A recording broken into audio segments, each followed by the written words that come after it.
चतुर खरगोश और शेर, पंचतंत्र की कहानी।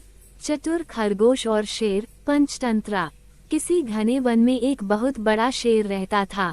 वह रोज शिकार पर निकलता और एक ही नहीं, दो नहीं, कई कई जानवरों का काम तमाम देता। जंगल के जानवर डरने लगे कि अगर शेर इसी तरह शिकार करता रहा तो एक दिन ऐसा आएगा कि जंगल में कोई भी जानवर नहीं बचेगा। सारे जंगल में सनसनी फैल गई। शेर को रोकने के लिए कोई न कोई उपाय करना जरूरी था। एक दिन जंगल के सारे जानवर इकट्ठा हुए और इस प्रश्न पर विचार करने लगे। अंत में उन्होंने तय किया कि वे सब शेर के पास जाकर उनसे इस बारे में बात करें। दूसरे दिन जानवरों के एक दल शेर के पास पहुंचा।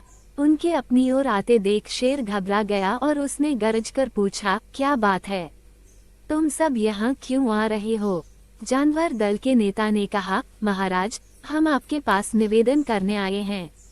आप राजा हैं और हम आपकी प्रजा। जब आप शिकार करने निकलते हैं तो बहुत जानवर मार डालते हैं। आप सबको खा भी नहीं पाते। इस तरह से हमारी संख्या कम होती जा रही है। अगर ऐसा ही होता रहा तो कुछ ही दिनों में जंगल में आपके सिवाय और कोई भी नहीं बचेगा। प्रजा के बिना राजा भी कैसे रह सकता है? यदि हम सभी मर जाएंगे तो आप भी राजा नहीं रहेंगे। हम चाहते हैं कि आप सदा हमारे राजा बने रहें। आपसे हमारी विनती है कि आप अपने घर पर ही रहा करें। हर रोज स्वयं आपके खाने के लिए एक जानवर भेज दिया करेंगे। इस तरह से राजा और प्रजा दोनों ही चैन से रह सकेंगे। शेर को लगा कि जानवरों की बात में सच्चाई है। उसने पल भर सोचा, फिर बोला, अच्छी बात है, मैं तुम्हारे सुझाव को मान लेता हूँ, लेकिन याद रखना, अगर किसी भी दिन तुमने मेरे खाने के लिए पूरा भोजन नहीं भेजा तो मैं जितने जानवर चाहूंगा मार डालूंगा। जानवरों के पास तो और कोई चारा नहीं, इसलिए उन्होंने शेर की शर्त मान ली और अपने अपने घर चले गए। उस दिन से हर रोज शेर के खाने के लिए एक जानवर भेजा जाने लगा। इसके लिए जंगल में रहने वाले सब जानवरों में से एक एक जानवर बारी बारी से चुना जाता था। कुछ दिन बाद खरगोशों की बारी भी आ गई।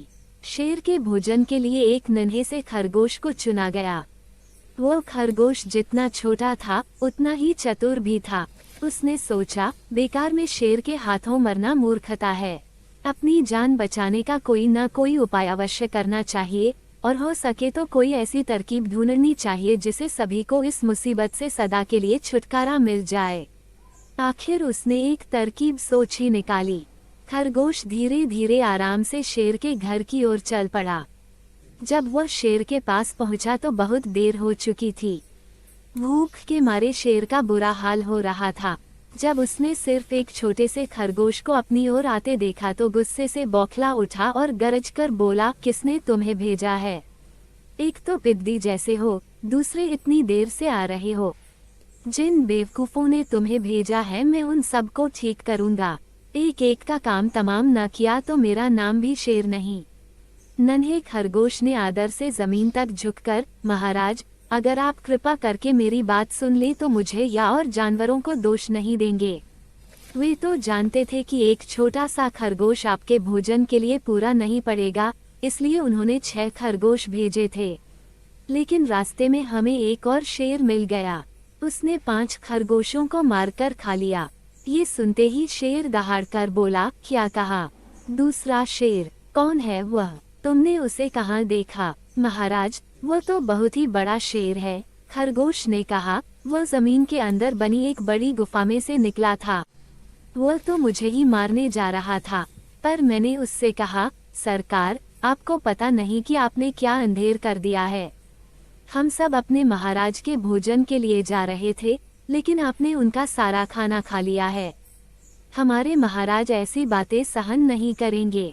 वे जरूर ही यहाँ आकर आपको मार डालेंगे।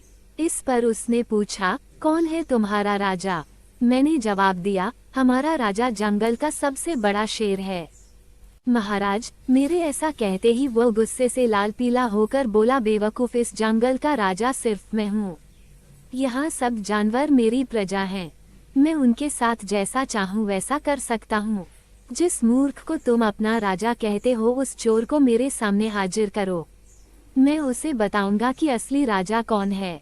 महाराज, इतना कहकर उस शेर ने आपको लिवाने के लिए मुझे यहाँ भेज दिया।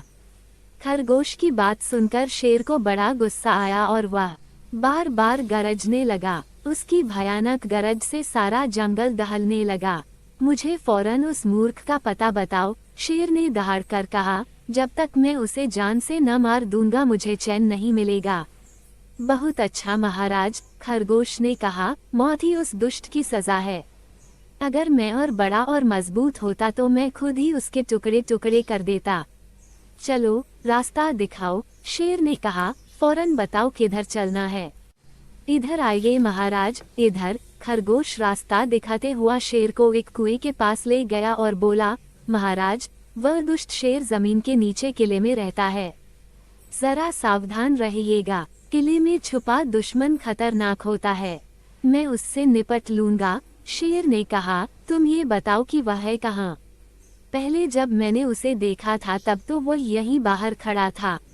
लगता है आपको आता देखकर वह किले में घुस गया। आइए मैं आपको दिखाता हूँ। खरगोश ने कुएं के नजदीक आकर शेर से अंदर झांकने के लिए कहा। शेर ने कुएं के अंदर झांका तो उसे कुएं के पानी में अपनी परछाई दिखाई दी। परछाई को देखकर शेर जोर से दहाड़ा। कुएं के अंदर से आती हुई अपने ही दहाड़ने की गूंज सुनकर उसने समझा कि दूसरा शेर भी दहाड़ रहा है। दुश्मन को तुरंत मार डालने के इरादे से वो फौरन कुएं में कूद पड़ा। कूदते ही पहले तो वो कुएं की दीवार से टकराया, फिर धड़ाम से पानी में गिरा और डूबकर मर गया।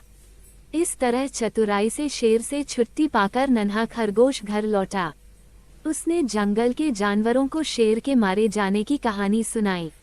दुश्मन के मारे जाने की खबर से सारे जंगल में खुशी फैल गई।